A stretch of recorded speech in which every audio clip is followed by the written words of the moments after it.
This is the first of instructional videos designed to help you review comma usage, one of the most problematic of the punctuation marks, partially because there are so many rules that dictate the usage of commas. This first video is going to deal only with two rules, and in a kind of large scope, what we're looking at is the use of commas that are going to separate.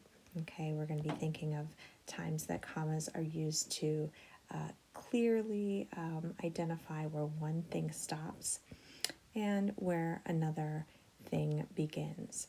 So if you look at the commas between at my house, on the corner, or between Mozart and Bach and this word and, we are really just using the commas to indicate where we have the division between one item and another item. These are called items in a series.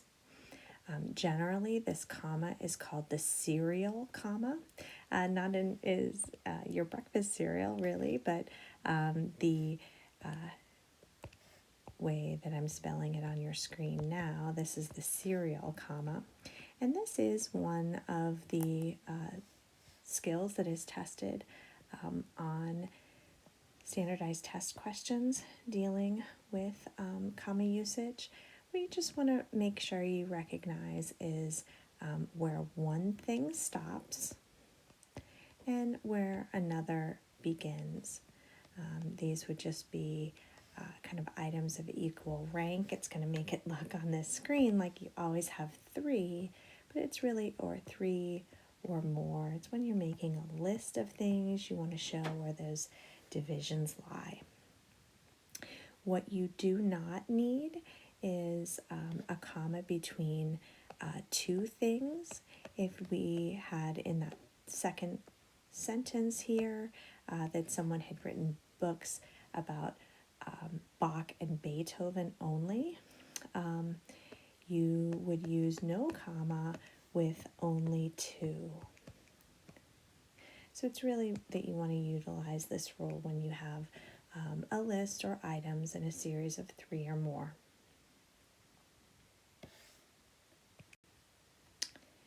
Second rule that we're going to look at today also involves using commas to separate. And again, we are trying to differentiate where one thing stops and where something else begins.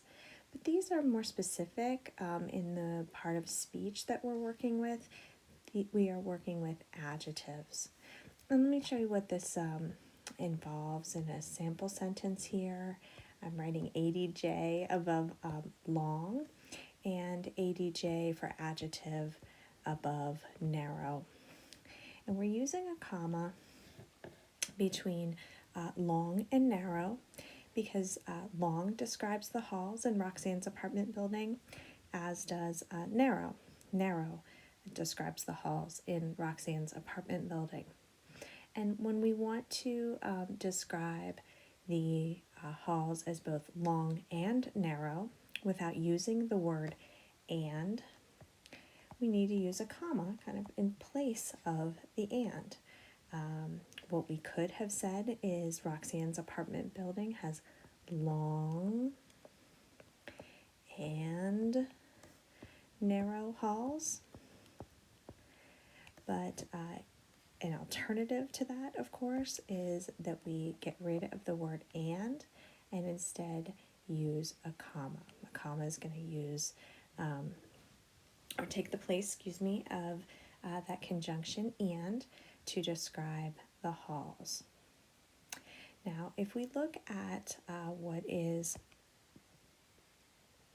explained in this note at the bottom, I think probably looking at this example first would be a good way to identify what this note is talking about. Technically, you do have two adjectives with big and front. If I were to say something like, I'd like to live in a house with a big front yard, However, what I am really talking about is a front yard that is big, a front yard that is large, right? Front is really part of this noun. And you'll notice that there's no comma here after front. There's no comma here after big. In fact, there's really no punctuation at all when it comes to comma usage. And that's because of this rule here, that we don't use a comma before the final adjective. Final adjective here would be front. So we don't use a comma here before this final adjective if that adjective, front, is thought of as part of the noun. Okay, so it's thought of as part of this word yard. So I use an example kind of relevant to this time of year. If we were to think about something like a snow day.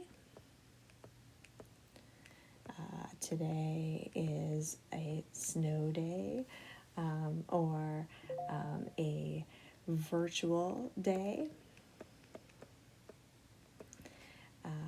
Virtual and snow are both words that we could use to describe the kind of day that Tuesday, February 9th is for us.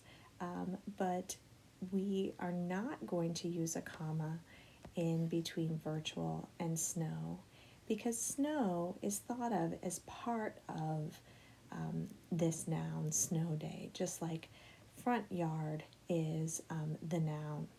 So it's a snow day that is virtual, not a snow day that is, something like a hybrid snow day, or a snow day that is rescheduled for a later day in the calendar.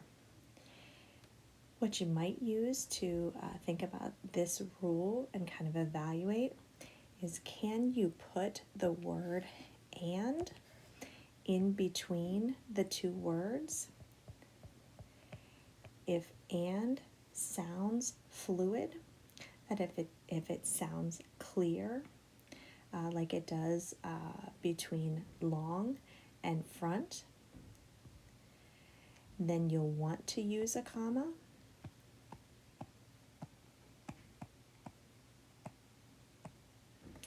If and sounds kind of awkward, if it sounds kind of clunky, then you do not want to use a comma.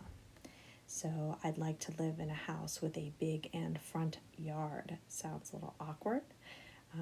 I would like to have a virtual and snow day. Sounds awkward. So that tells me I do not need a comma in between these two adjectives.